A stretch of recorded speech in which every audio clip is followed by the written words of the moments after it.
KCL നിലവിലെ ചാമ്പ്യന്മാർ ദാ വീണ്ടും ഫൈനലിലേക്ക് കടന്നിരിക്കുകയാണ്. Aries Kollam sailors. വെൽഡൺ ക്യാപ്റ്റ.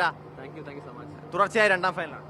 വളരെ സന്തോഷം ആൻഡ് ഗ്രേറ്റ്ഫുൾ. നമ്മൾ തുടർച്ചയായിട്ട് ആ ഒരു ഫൈനൽ കളിക്കുന്നതിൽ നമുക്ക് എപ്പോഴും നമ്മൾ എല്ലാവരും ആഗ്രഹമാണ് നമ്മൾ ആ ഒരു ഫൈനൽ കളിക്കുക എന്നുള്ളത്. അപ്പോൾ അത് വിൻ ചെയ്യുന്നുള്ള കാര്യം. അപ്പോൾ നമ്മൾ അതിൻ്റെ ക്ലോസ് എത്തിയിരിക്കുകയാണ്. അപ്പോൾ നമ്മൾ വീണ്ടും കഴിഞ്ഞ വർഷത്തെ പോലെ നമ്മൾ വീണ്ടും ഒരു ഫസ്റ്റ് പൊസിഷൻ എത്തുന്നതിന് ആഗ്രഹം. നിങ്ങൾ ഇപ്പോൾ ഒരു കംപ്ലീറ്റ് പവർ പാക്ക് ആയെന്ന് തോന്നുന്നു. അല്ല, നമ്മൾ ഫസ്റ്റ് മാച്ച് തൊട്ട് അങ്ങനെ തന്നെയാണ്. പക്ഷേ നമ്മൾ കഴിഞ്ഞ കൊല്ലത്തെ പോലെ എല്ലാ ടീമും നല്ല സജ്ജരായ നല്ല ബാലൻസ് സ്ക്വാഡാണ്. അപ്പോൾ അവർ നല്ല ക്രിക്കറ്റ് കളിച്ചു. അതിൽ നമ്മൾ കഴിഞ്ഞ കൊല്ലം നമ്മൾ ലീഗ് മാച്ചിൽ നമ്മൾ 8 മത്സരം നമ്മൾ ജയിച്ചതാണ്. ഈ വർഷം നമ്മൾ 5 മാച്ചാണ് ജയിച്ചിട്ടുള്ളൂ.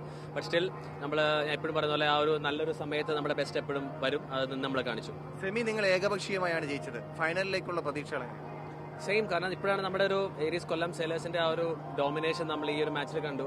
ഇതുപോലത്തെ ഒരു പെർഫോമൻസ് തന്നെയാണ് ഞാനും പ്രതീക്ഷിക്കുന്നത്, നമ്മുടെ ടീമിൽ എല്ലാവരും പ്രതീക്ഷിക്കുന്നത്. ഈ പ്ലേയേഴ്സിൽ നിന്നുള്ള ആ കോൺട്രിബ്യൂഷൻസിന് ക്യാപ്റ്റൻ എന്നുള്ളതിൽ എങ്ങനെയാണ്?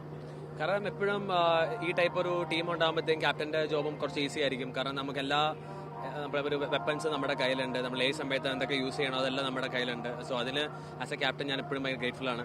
അപ്പോൾ ഇനിയും നമ്മൾ ഇപ്പോൾ ഇന്നിപ്പോൾ നമ്മൾ ആ ഒരു ഡോമിനേഷൻ നമ്മൾ കണ്ടു. അപ്പോൾ ഇതുപോലെ പെർഫോമൻസ് വരണം. ചില പരീക്ഷണങ്ങൾ സെമിയിൽ കണ്ടു. ഓപ്പണിംഗ് മാറുന്നു, ക്യാപ്റ്റൻ ബൗളിംഗിലേക്ക് എത്തുന്നു. കാരണം എൻ്റെ ഫിംഗർ കുറച്ച് വേന ഉണ്ടായിരുന്നു, അതാണ് എറിയാതിരുന്നത്. ഇപ്പം ആ വേന മാറിയപ്പോഴത്തേക്ക് എറിഞ്ഞു തുടങ്ങി. പിന്നെ നമ്മൾ ഓപ്പണിങ്ങിലാണെങ്കിലും വിഷ്ണു, കാരണം ആസ് എ ഓപ്പണർ തന്നെയാണ് നമ്മൾ ഫസ്റ്റ് പ്രതീക്ഷിച്ചത്. പക്ഷേ വിഷ്ണുവിനെ കുറച്ചൊരു മിഡിൽ കളിച്ചാൽ കൊള്ളാമെന്നുള്ളൊരു അവൻ പറഞ്ഞു. അപ്പോൾ നമുക്കൊരു എക്സ്ട്രാ കുഷനും കൂടെ ആയിരുന്നു എക്സ്ട്രാ ബാറ്റിംഗിൽ. So today Bharath also perform. Okay, എന്തായാലും ഫൈനലിൽ all the very best. Thank you so much. രതീഷിനൊപ്പം ടി എസ് ഹരീഷ്ണ, മാതൃഭൂമി ന്യൂസ്, തിരുവനന്തപുരം.